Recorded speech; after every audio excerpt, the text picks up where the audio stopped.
Hello. चला झटपट बनणारे थंडीतले आपण ड्रायफ्रूटचे लाडू बनवूया. यासाठी सगळे ड्रायफ्रूट मी घेतलेत. काजू, बदाम, पिस्ता, खोबरं, मनुके, सीड्स घेतलेत, डेट्स घेतलेत आणि खसखस. आता कढईत 1 चमचा तूप घातलंय. त्यात चॉप करून ठेवलेले जे काही ड्रायफ्रूट आहेत ते आपण छान खमंग होईपर्यंत भाजून घ्यायचे आहेत. मी इथे बदाम आणि काजू एकत्रित भाजून घेते. कलर बदलत आला की लगेच आपण ते एका ठिकाणी काढून घेऊया. पुन्हा 1 चमचा तूप घेतलंय. आता त्यावरती मी घालणारे पिस्ता आणि अर्धी वाटी खोबरं जे मी इथे घेतले ते घालणार आहे. तुम्ही तुमच्या आवडीनुसार प्रमाण घेऊ शकतात. याचा सुद्धा रंग बदलला, खमंग भाजून झालं की हे पण आपण त्याच भांड्यात काढून घ्यायचं आहे. पुन्हा मी 1 चमचा तूप घेतले. आता ह्याच्यावरती मी सगळ्या सीड्स भाजून घेणार आहे. ह्यात मी घेतले वॉटरमेलन सीड्स, पंपकिन सीड्स आणि सनफ्लॉवर सीड्स. लगेच ह्यात मनुके घातलेत.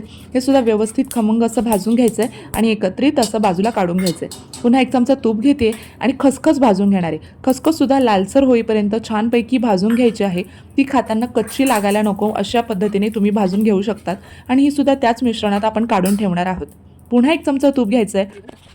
आता तुमच्याकडे सीडलेस डेट्स अवेलेबल असतील तर ठीक आहे, नाहीतर त्याचे सीड्स काढून ते मिक्सरला त्याचा लगदा करून घ्यायचा आहे आणि नंतर 1 ते 2 चमचे तुपावरती त्याचा असा व्यवस्थित सॉफ्ट डो तयार होईपर्यंत तुम्ही बघू शकता. जिथे दाखवल्याप्रमाणे हा डो तयार झाला की आपण त्यात सगळं मिश्रण घालू शकतो गॅस बंद करून आणि एकत्रित करून ह्याचे लाडू वळून घ्यायचे आहेत. आता हे मिश्रण मी छानपैकी एकत्रित करून घेतलेलं आहे. हातावरती थोडंसं तूप लावायचं आहे आणि लाडू वळायला घ्यायचे आहेत. हे लाडू खूप पौष्टिक आहेत. लहान मुलांपासून तर वयोवृद्ध माणसांपर्यंत सगळ्यांनाच अगदी उपयुक्त असे लाडू आहेत.